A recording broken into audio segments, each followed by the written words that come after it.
Hi, good morning, everyone. Thank you for joining us today and welcome to the webinar series Apprenticeship Dialogue, where we try to understand the role and the efficacy of apprenticeship in creating talent. As per National Occupation Standards, 19% of the jobs in the market need skills, whereas only about 10% of the knowledge. And on the contrary, only 90% of the students graduating from the schools have knowledge and possess very little or no skills. A recent survey suggested that 54% of the managers are concerned about productivity.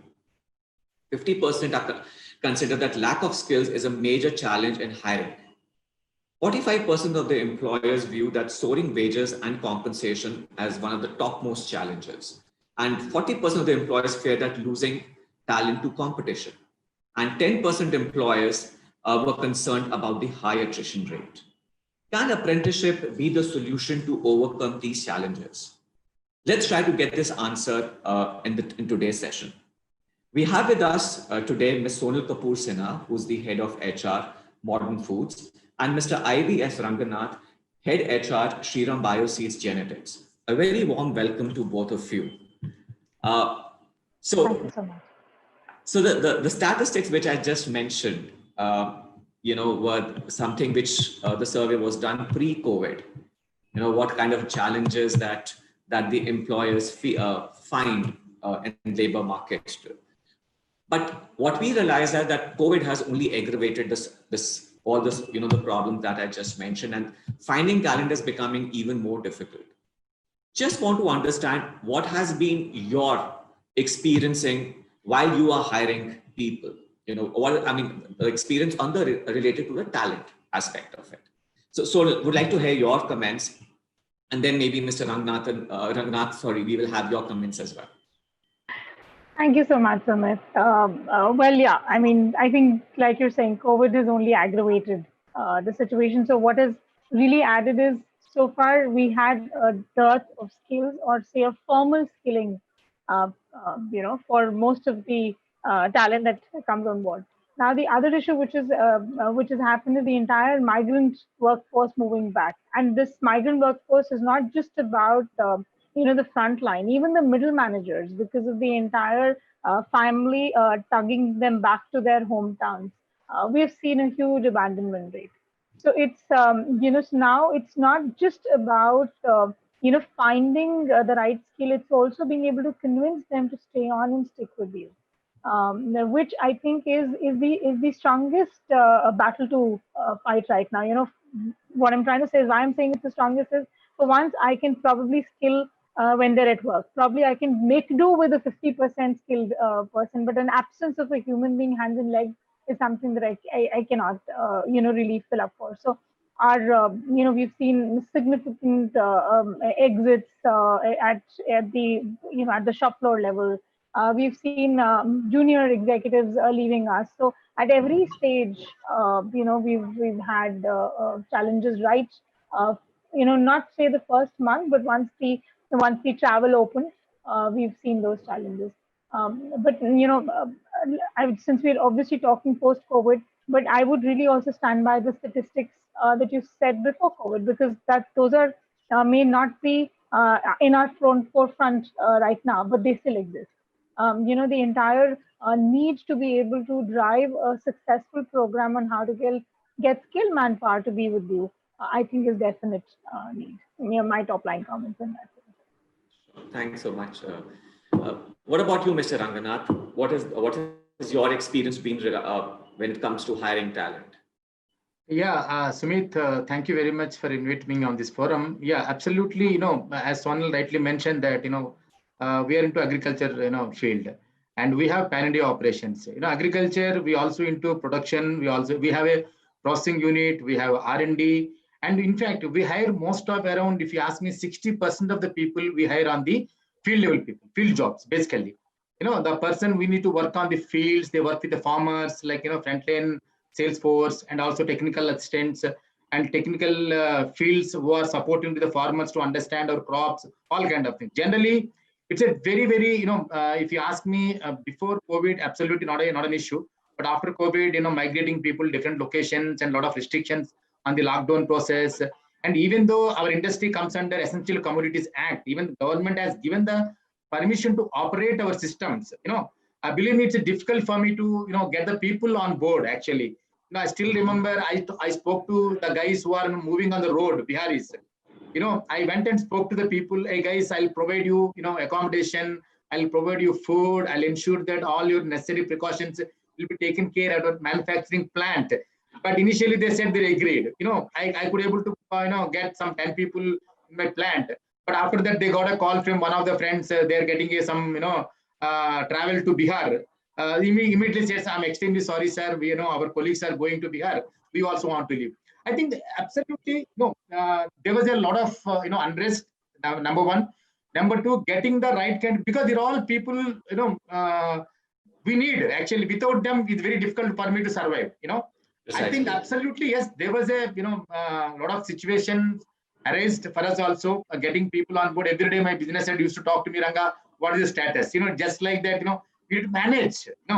Our product is ready, logistics are ready, but somebody has to take care of all these things on the field. So I think, yeah, absolutely, there was a situation, unrest is there. Now slowly, as we said, we are moving from setback to comeback now. Yes, we were able to bring back the people on the fields now. Yes, we started our journey in a new normal way. So Mr. Ranganath, you mentioned that, of course, during the COVID, you are finding it challenging. But you said that pre-COVID, it was not really a challenge, which is, I think, a very good situation to be under, because employers do say that they're finding talent is one of the major concerns. What are the initiatives that you were taking before COVID, or as a general practice for talent development? Would like to hear some of these initiatives, which kind of takes care of your hiring needs or talent. Sure, yeah, sure, Sumit. Yes, we all know that we have skilled, semi-skilled, and skilled labor. Actually, I'm talking about the below the executive level people, and that too. This is all jobs. What I'm providing today, specialized jobs. When they're working on the field, they need to understand what is the kind of crop features. Now, until I cannot just like bring the people on the whomever I get on the roadside to bring back to the system and let them work on the field. Very difficult, because the crop is like a genetics actually. They need to understand each and every aspect of technicality, and the very minute level they need to work under the supervision. So what we used to do, in fact, I personally, went and all the fields and would train them, all the people in a different way, like how we are giving a training focus to all the regular employee people, some kind of engagement forum kind of thing.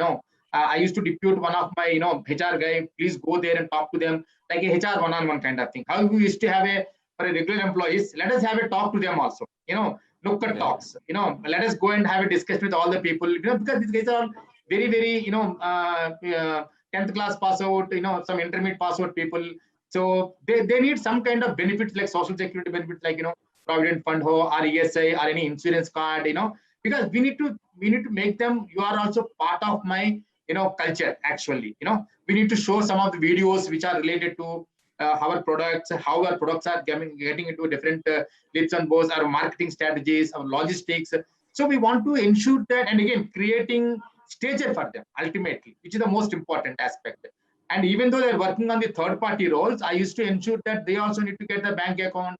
They should get proper uniform, proper on-time salary, and again, some kind of doing small engagement activities, and for example, Women's Day activity, any kind of small activities on the field, rather than calling all the people to office or any other location. Very difficult for me to pull out all the crowd. So we used to have on pockets actually have this kind of celebration, some kind of engagement, some connect, continuously. And again, I implemented 4C concept, Sumit. I just would like to share what are the 4C: care and communication, connect, and continuity. I think these 4C really made me to engage them and make them part of my process, so that I could able to see some kind of productivity on a regular intervals. Fine. Very interesting thoughts, Mr. Ranganath, about obviously the communication, the empathizing aspect of it, maintaining transparency, benefits you spoke about, and definitely your 4C concept. I think our participants will have a lot to learn from that. Sonal, what would be your experience to that? What are the initiatives that you have taken? You are essential services, right? I mean, before COVID or pre-COVID, your products were required. So how you take care of your talent woes? Sure. I will actually just want to pre-comment on something on, why I do think that the struggle of skilling has remained with us. And, we are based across the country. We are based in states like West Bengal, where, where talent or skill is in terms of number is not less. It's available and people are ready to work. We are in Chennai, we are in Kochi, we're in Bombay. So we've got a mixed bag. The challenge is that in our country, we have not given due respect to the concept of being skilled. For us, unless you are entering the white collar cadre, whatever you do is probably something that needn't be given any formal intonation to. So what has happened is the local workforce of a particular state, if it's an affluent state, for example, refuses to really the work in the blue collar streams. When actually, in most of the industries, including ours, for example, we're a food company, but we need people to be educated on the entire baking process. I wish I could have people who were completely ready on the occupational standards that have been set for baking. But the problem is that everybody is not ready to go through that churn. So where do I have to rest? I have to rest myself on the migrant labor.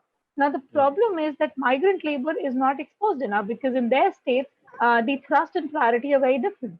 So the idea, what we have tried to do, in our units is that we engage both the local as well as the migrant workforce.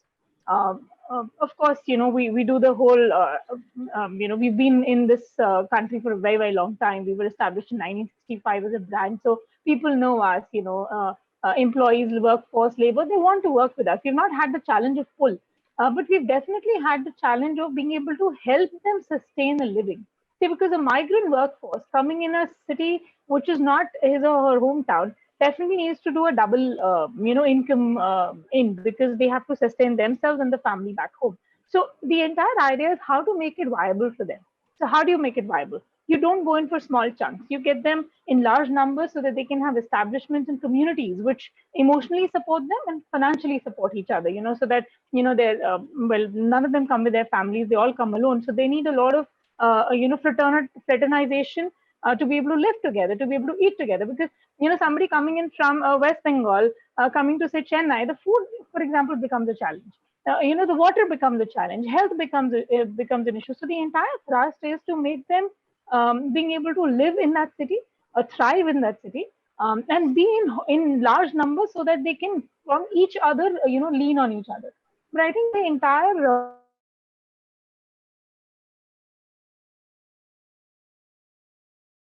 would want to see a country where I don't have to go in for state migrant workforce. If every workforce could work and find jobs in their own state, which is well feeding, one, I make a healthier, happier workforce because they're with family, they are fed well, they are in the vicinity of where they've grown and brought up.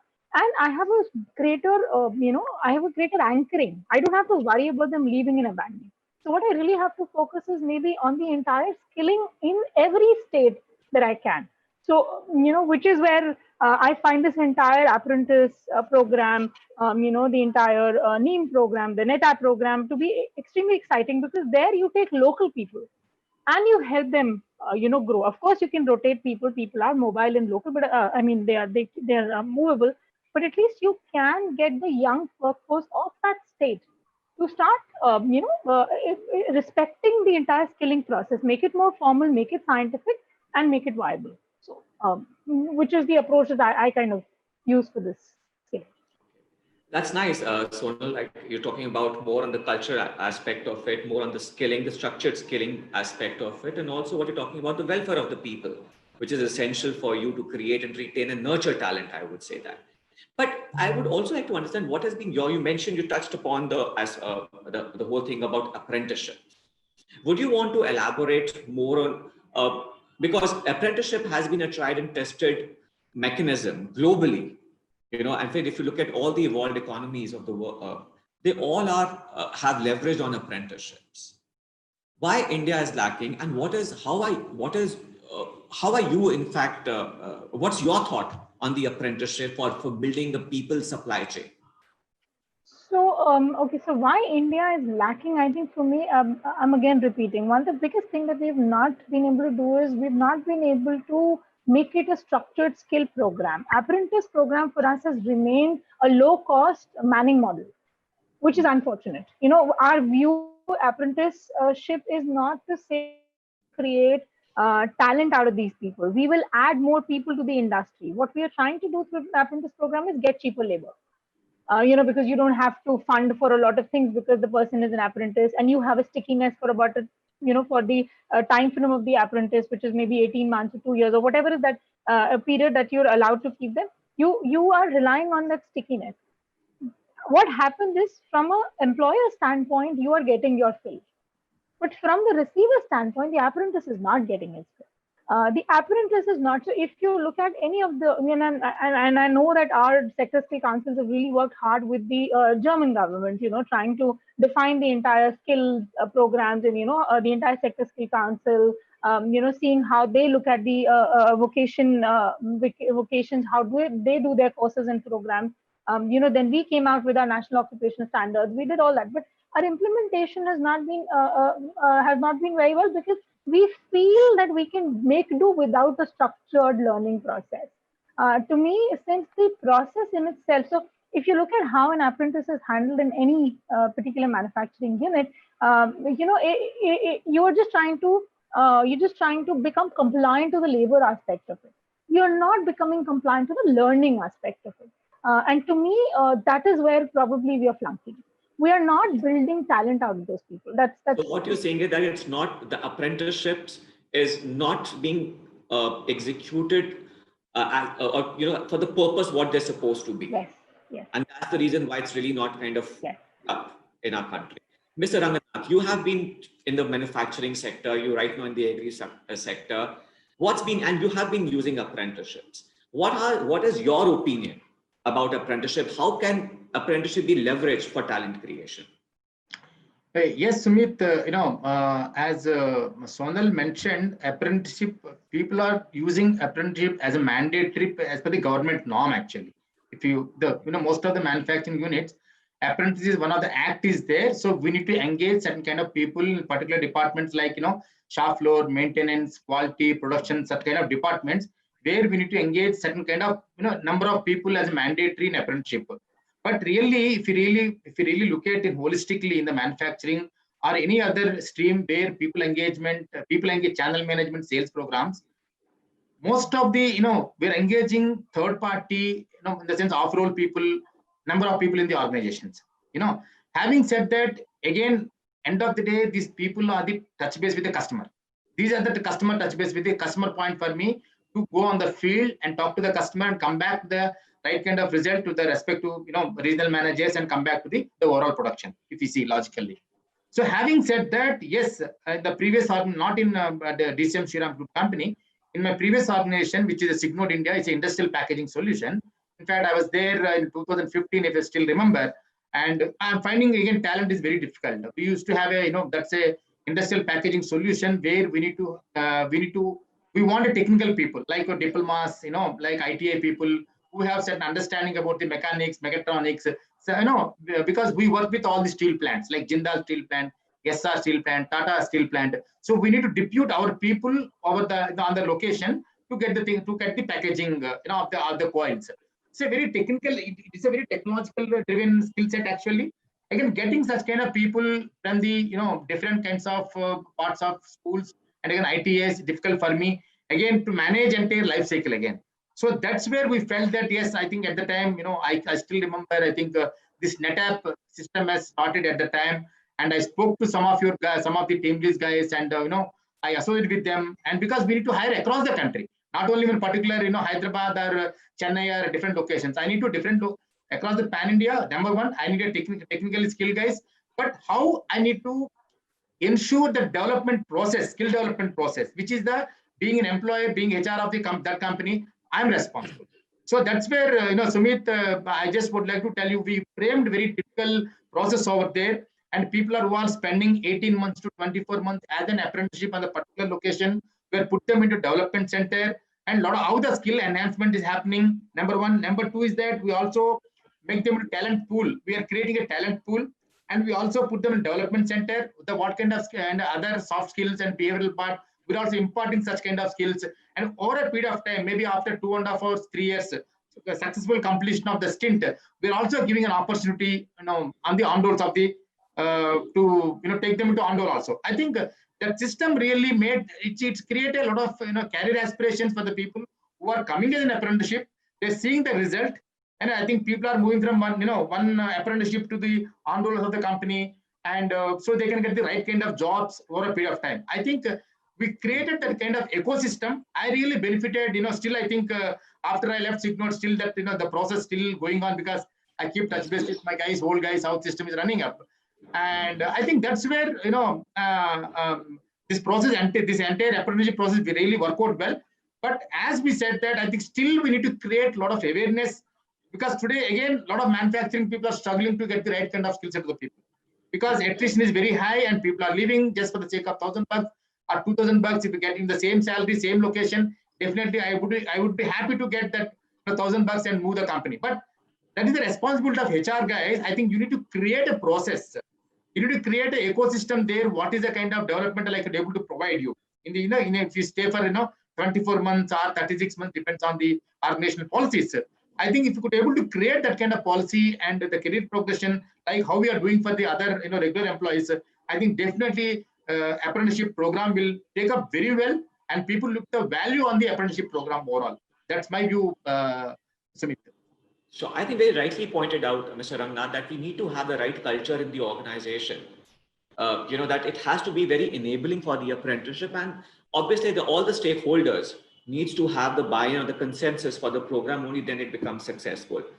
And sorry, just to share, it's not only HR responsibility, the line manager. Precisely. So who is using that person also need to have the kind of acceptance actually. Otherwise, you say that I think these guys apprenticeship. This is the name apprenticeship. They feel that these guys they're getting HR is pushing these guys to just to fill the requirement of a department. So we also need to educate, as you rightly said, to bring the culture of this process on the line, because they are day in, day out, they're working with the line managers. Until they accept, enter the process, whatever the HR can do, we cannot get a success rate. So I think that's more important. We need to inculcate and imbibe that culture holistically across all functions and all departments. Yep. Absolutely, sir. It has to be a holistic approach, as rightly pointed out by you. Sonal, you've been largely in the services sector, whether it's the previous, with your previous organization, the current one, if I were to look at, how is service sector is perceiving apprenticeship as? I just want to know that in your organization, how are you leveraging on apprenticeship? First of all, are you leveraging on, are you implementing apprenticeship? If yes, then how are you leveraging it on? You did emphasize on the relevance of skilling, but let's talk about apprenticeship as a way of skilling. So let me say that right now we are contemplating apprenticeship. So our organization, which is quite a heavy manufacturing setup, including sales. So sorry to interrupt here. Yeah. Why your organization still hasn't? You said you've been here since 1960. So I was just going to comment. So I said, so we, I mean, that would take a bit of a history of our organization. We've changed hands thrice over. This is the third management running, but Modern was a government setup. So yes, historically, Modern has seen strong apprentice program. I think in between the change of management hands, maybe it kind of got a little tricky. To be very honest, I will tell you in my personal opinion, I have found apprenticeship program a bit of a hot water to touch. Like I said, so the benefits kind of were outweighed by the by the entire bit of compliances that one had to do around it. I know it eased off where we are today. I know the program has overhauled even the. That's how I understand that government has relooked at how this is going to be, and now I'm excited to see that there are TTS who can help us. We've been talking to team leads about it, who can help us implement the program easier. See, because whether it's any time that you're trying to bring fresh young talent from either a campus to corporate or from a village to the shop floor, there is a sensitization required at both ends. There's a sensitization required at the end of the talent, and there's a sensitization required at the end of the people who are going to manage them. In my experience, so when I was with the retail sector before my current role, that was one of the biggest deterrent. If you remember, retail used to have a star program at that time, and we did go through the entire learning process. We did hire people, with the occupations. We got our own people trained on them. The point was, the retention became challenged in the first run because our own people won't they were so used to working with people who were trained by some other company that they didn't know how to handle this fresh talent. And this fresh talent was not a typical city talent. These were people mobilized from suburbans or even rural towns. So the challenge of this entire mediation of how you get that skill to reorient themselves to the life at the place of stay that they're going to move to. For example, till we get all our states equally employable, if they have to migrate to a new city, helping them, ease off into that, I think is one of the most important things that we need to do to get this program successful. So, have I burnt my hands? No. Am I averse to it? Absolutely not. In fact, we are contemplating that for one of our units, as we speak. But just that to make it successful, the entire mobilization process has to not just about be picking people and moving them. It's about emotionally strengthening them to be able to face this entire challenge. And I think somewhere Surajit, for example, is mentioning it, and I firmly believe there has to be that what's in it for me. So if you're bringing a young boy or a girl from a village to say, hey, I'm going to give you a learning, before learning, what do you tell them? I'm going to give you an earning platform. You're moving there, you're going to be able to earn some livelihood. The point is that livelihood earning is a small step in the entire process. What they need to be able to see is the career they're going to make after the movement that they do. I think the apprentice program needs to give them a career line of sight and not a livelihood, not an earning line of sight. A livelihood, yes, but not an earning line of sight, because then it's a short-term arc and you don't, set those goals for yourself. So I know I'm kind of, again, going back on the softer aspect, but I do know that if you attack it at that point, in the young minds, where they know that it's not just about earning for next 5 years, but I will be able to create something on my own. And I can probably bring it back to my hometown. I think that's what will make this program successful, and that's how I would like to invest in it. So when I'm looking at an apprentice program in my own one of my manufacturing units, I'm trying to mobilize people who are interested in the baking process. Who from the current baking frontlining, they can even become baking technologists. They can pick up diplomas and degrees as they go along. So somebody asked, what is my take on the new education policy talking about degree-linked apprentice? Of course, but the degree has to connect with the apprentice program. They have to tie with each other. I don't know if that kind of answers what you were asking, Sumit. Definitely yes, but again, I would like to say that when you're contemplating, of course, skilling is one, but what are the other elements that you have in mind? Of course, I have in mind that I will have a more stable talent because what I do right now, stability is absolutely key. I'll tell you how I hire today. I go to competition, I give them like, Ranga was mentioning, give them like a 500 rupee extra and, or maybe even 100 rupee extra and, you've got them over. But what is it? In that limited pie, all of us in the same industry are trying to feed each other. It won't work. We need to create fresh talent. We need to create fresh talent to get stability. That's number one. And stability is of two kinds. Stability, wherein they will want this career and would stay with us, and stability also of the industry, where they will stick by the entire bread baking manufacturing setup. So it's a two-level stability. So that's one. Second, of course, I won't deny there is a cost aspect to it also. For the initial phase, there is a cost arbitrage that you get, and of course, so what you're trying to get is a bit of a fresh mind, because all of the people in your system right now have been doing it for so long that if you want to reorient and change a process, most of the answers, and we've got workforce which has been with us for 30 years. Our labor force is that old, 35 years. So you tell them this is how they do it. They'll turn back and say, we've been baking bread for decades now, don't tell us how to do it. As a younger workforce, you can try more, technologies. You can try more, whatever recipes and things like that. So some of the things that are coming right now top of mind. And of course, today, like I said, we are getting administrative support. We are getting someone else who can help run this for us on the periphery. Like an extended arm for the organization. Sure. Few of the benefits that I see. Fantastic. Uh, Mr. Ranganath, you have had an experience of dealing with apprenticeship, and I assume that it's fairly long experience, and that you have with them. Would you like to highlight what are the visible outcomes, or what are the visible outcomes that you experienced when you were implementing it? Yeah, see, as I mentioned to you, Sumit, it's a very structured way. What I could sense that, when you onboard the people, and I still remember there is a 150 hours or 200 hours of training given by the, this NETAP team, and make them to understand entire the life cycle, number one. And they're also creating some kind of stature for these people that is from the third party system. And I, being a principal employer, I also need to create a process for them, and in a structured way and a very well in advance, I could able to articulate, because in fact, I made an SOP also, standard operating procedure to manage entire apprenticeship in the organization. Because, it is not just like that, coming and going, because, they're all technical related skill set. Again, if you want to get a guy from outside, I need to train them because of my productivity loss, my time loss, motion loss. Again, end of the day, my business asks me what's happening, why things are not moving. So people will again come and blame that HR is not providing the right kind of manpower. Take me. This is what I'm ages. I'm all 20 years of my experience.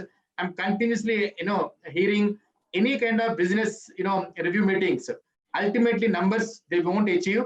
Okay, why they not achieve? They say market conditions, competition, blah blah blah blah, and finally they're ending into the manpower, because we don't have right kind of manpower. If manpower is there, they are not skilled manpower to make them to productive on that day.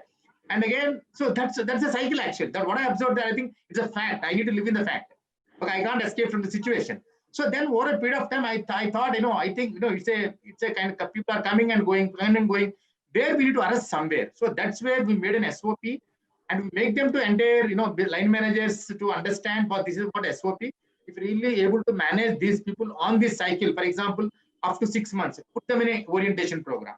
The basic skill set, understanding technology, understanding the shop floor, the basic etiquettes to them. So 6 months, because unless you mentor and somebody to guide them, to hold them in the shop floor, I think it's very difficult for them also. So who will work? Tata Steels, 360 degrees of heat is there. Who want to work, even though I'll pay money for them? And they always see the diploma mechanical guy. Why should he work on the shop floor? You always look for a different company where he feel enjoy. But you don't see, unless you create the value proposition on the position what you're creating, the apprenticeship, the kind of what nomenclature, I think people don't look at the any value on that. So one is that creating an SOP and creating awareness among all the shop floor people, how we are bringing the value to you end of the day, because you don't need to struggle for the manpower, seasonal man, because we're all working on a seasonal. Even steel industry also seasonal. Any industry generally the seasonal industry. We need to ensure that seasonal impact should not be there, manpower should not be there. I think that's where we see. I strongly believe that first, we need to have conviction. Am I really doing the right kind of path or not? If I convicted, I need to convict my team also. Again, if we are all entire team is convicted, then I'll go back to shop. Hey guys, I think this is a plate for you. Now you tell me what do you want, and we have structured pool is created. The entire SOP is created. Timelines have been clearly mentioned: 6 months, 1 year, and 18 months and 24 months. Now you tell me, after completion of 20 months, now this guy is ready to take up any kind of job.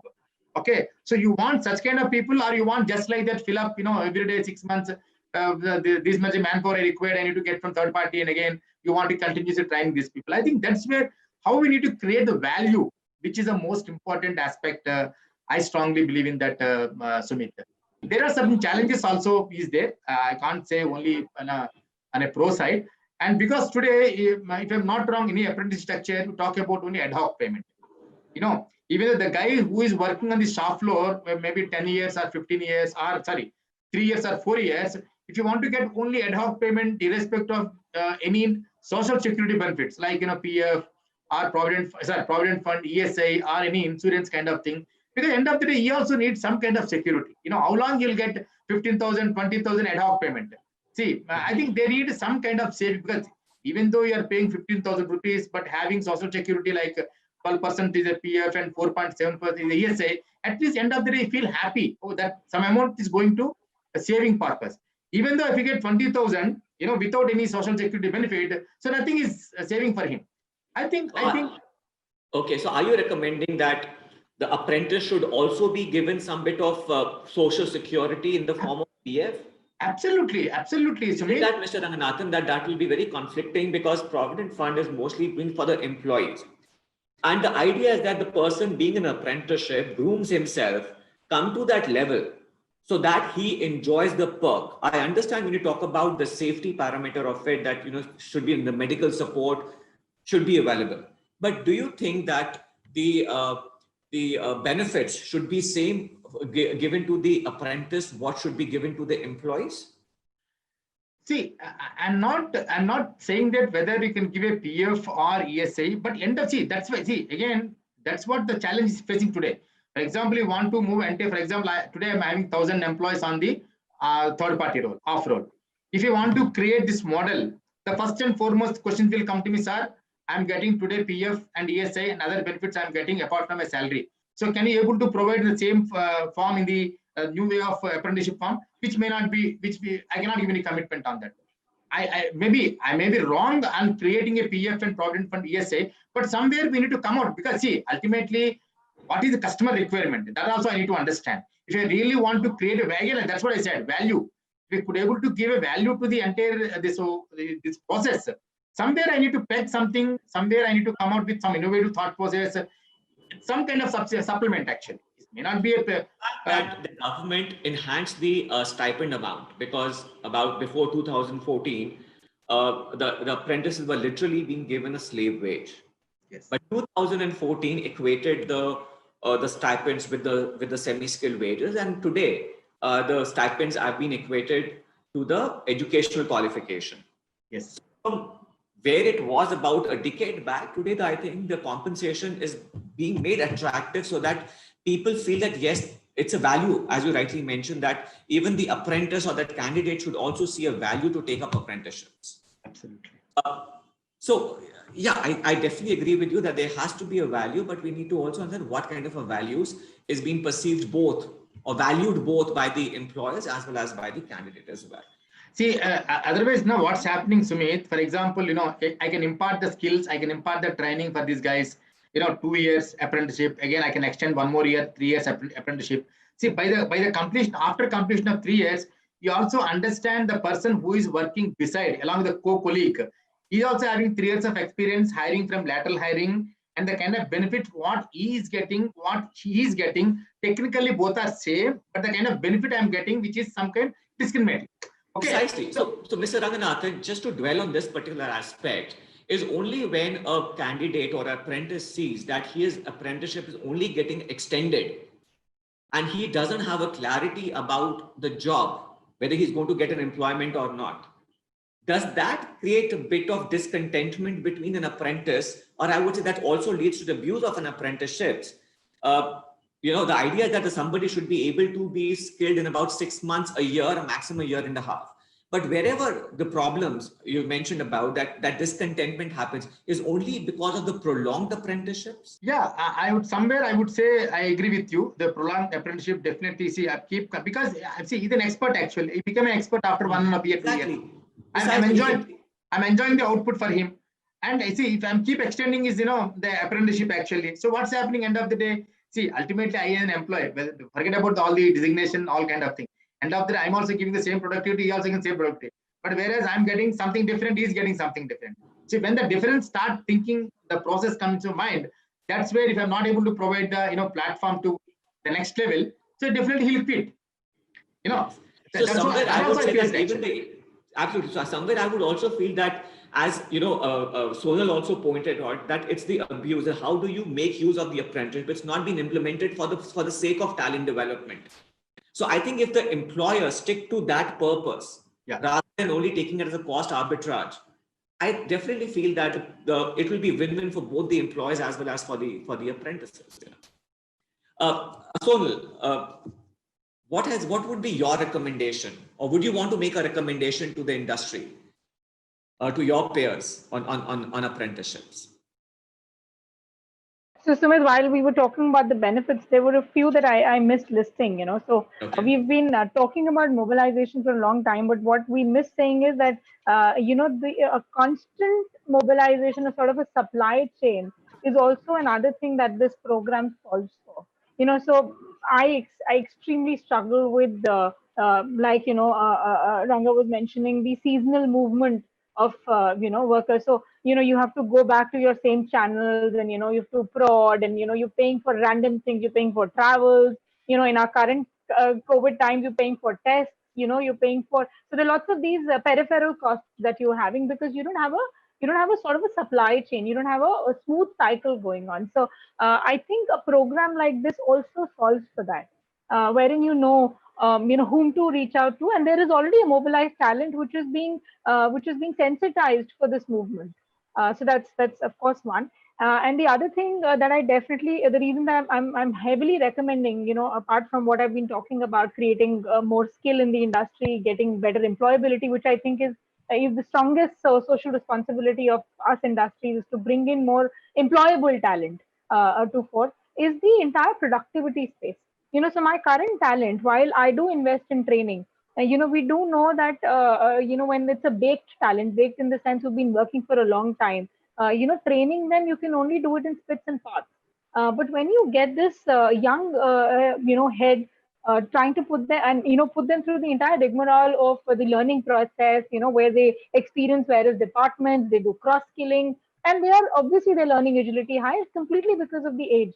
So what you're doing is you're getting a higher productivity out of them. So somebody in the questions is asking of for the ROI. I'm sorry, I may not have direct numbers on ROI, but I will fail to not recognize an ROI of a skill which you create because it's new. So obviously there's a value that you've added to yourself, and you have an agile learner in on your shop floor. I think those are the biggest ROIs that a program like Apprentice can bring forward. So because of the stability, because of the constant supply chain, and because of the productivity that they offer, I would recommend that we test model, and if we don't have complete faith, and I'm sure the faith will come forward. Fantastic. And those are really words of wisdom which the employees in the industry should take for sure. Mr. Ranganath, what would be your recommendation to your peers in the industry on apprenticeship? Yeah, absolutely. I experienced it practically on this apprenticeship model, and seen the result, and the consistency is there. Number one. Number two is that, the technical skill enhancement also, I observed that.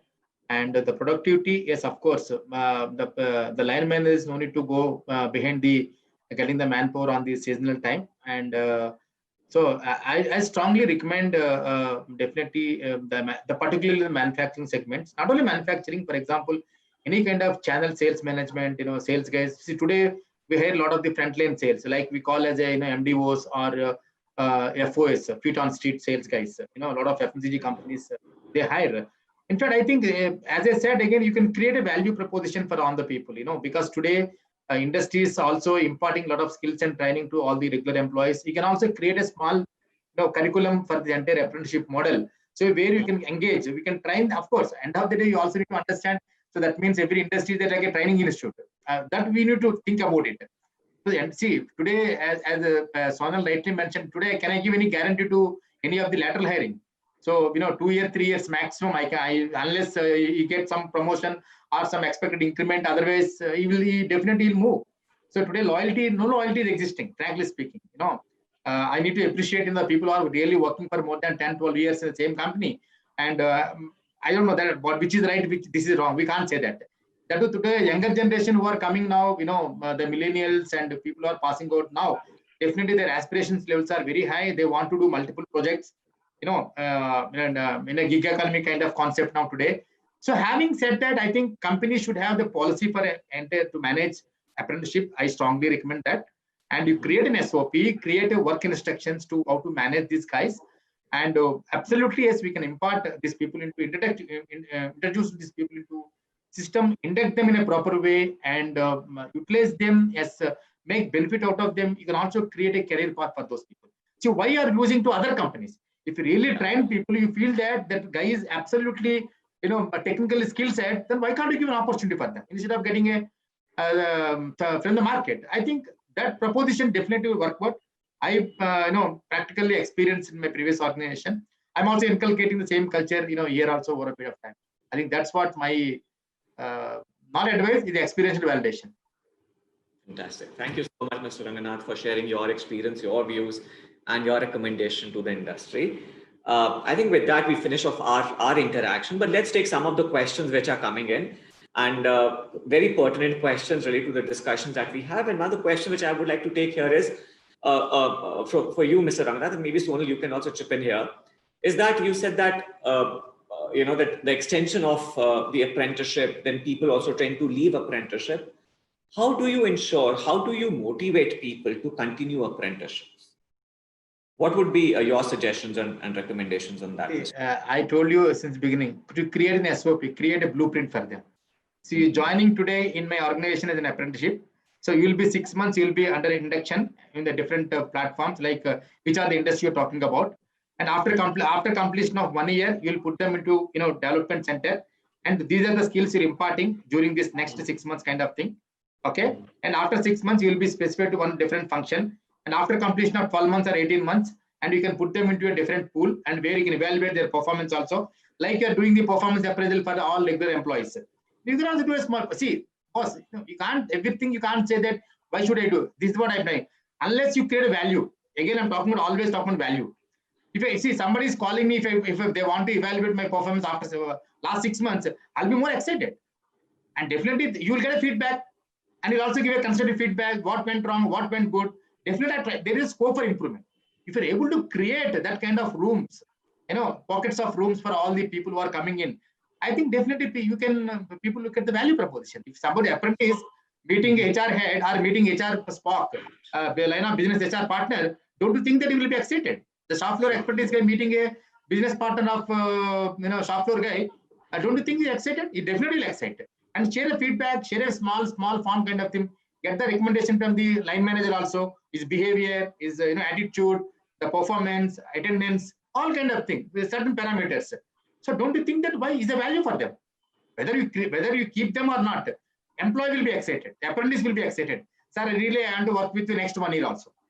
I don't want the job. What you're suggesting is, Mr. Ranganath, that if an employer shows an interest in grooming a talent, which have a structured process of your evaluation, giving feedback and the improvement on it, that's how you create value for them. And of course, they will feel motivated to continue doing apprenticeships. So I was, I'm just going to pick this one statement that Ranganath made. He kind of didn't piece it together. He kind of spaced it out. We need to treat, our workforce at shop floor, or apprentice even going on field or wherever, exactly how we would treat anyone else across board. They are humans of the same element. They have the same, age-old pyramid of motivational needs. At the moment, like I was just responding to Iqbal's question, it is, you have to understand that, right now we're barely meeting their physiological needs. What are we doing? We're just providing them money, which is feeding their stomach. We are not touching the chords of the rest of the needs. I'm sorry, I think that's a very blanket statement. Well, the organizations who have a stable apprenticeship program. The organizations, if we go deep dive and see wherever these apprentices stick, is because they either get, some sort of, a fraternization model, somewhere a sense of belongingness, somewhere a sense where they feel they will be able to come out of this program as a better self, as a more employable self, as a more learned person. So what we need to understand with them is, like we would do with our own workers or even our own executive staff, we need to provide them with tests and tools to see how they're progressing, where they're heading, what sort of roles will they be able to take. Are we making them cross industry employable? Are we making them cross skilled? They have to be spoken with, they have to be heard. And especially, as we as human beings are becoming more and more exposed to, internets are everywhere. Thanks to geo connections, the deepest villages are connected on internet. Aspirations are very high, exposures are there. People are only looking at how they can get there. We can't believe that just because somebody is coming from a smaller town, or for that matter a rural area, the person will not have dreams and aspirations. We cannot treat them differently. We just have to take them at value and understand wherever how's their approach to life, get them to a positive orientation and get them to stick on. I have never seen this connection fail. I mean, you can get anyone and everyone stick by you just because of what you offer them as an organization and not just a program. So You mean to say two-way communication, a connect needs to be established, that engagement, that emotional connect has to be there. a respect, communication, yes. Respect to say you're not just a lowly apprentice. Tum to seekhne aayo kind of a model. Typically we are hardened manufacturing systems. We thrive in manufacturing facilities with that stick that we keep wielding. The sticks, I'm not saying they're not required. Every sort of leadership is required at different stages and levels, but the workers are also evolving and we need to evolve with them. We can't just let them be. Even for, if you really see, the unionization model is changing. After the IT workforce got the recognition of being labor, you would understand unionization would change. It's going to become smarter. It's going to become, collective bargaining is no longer going to be hame OPD ke 250 rupees de dijiye. No, they're going to say, what are you going to do to make us employable 3 years from now? What if the machine changes? What are you going to do with us? We're going to have much more intelligent questions coming our way. We have to respect that intelligence. We have to feed that intelligence. And I think that's where we're going to be more positive. It's the same value, what you're saying, that what is the value that we are creating? Absolutely. Other elements of the values that what you have touched upon. Let's take another question here, which says that how can technology be used for skilling people?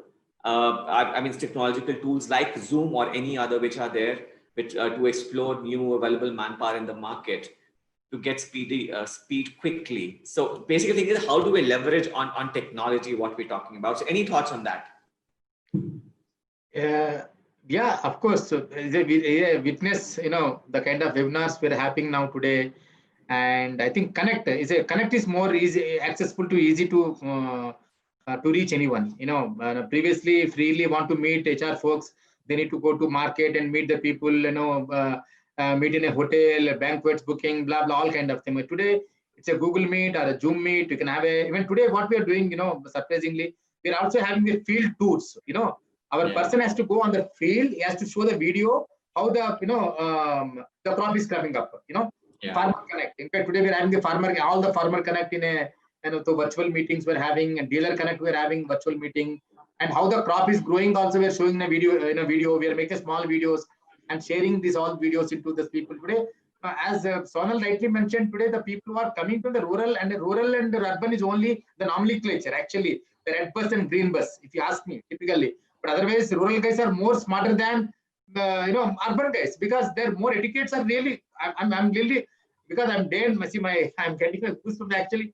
I interact with a lot of farmers. When I go and talk to people, they simply about access Zoom calls and WhatsApp calls. They know how to create a video, how much time they need. 1 minute, sir, 1 minute ke zyada diya to WhatsApp mein nahi jayega.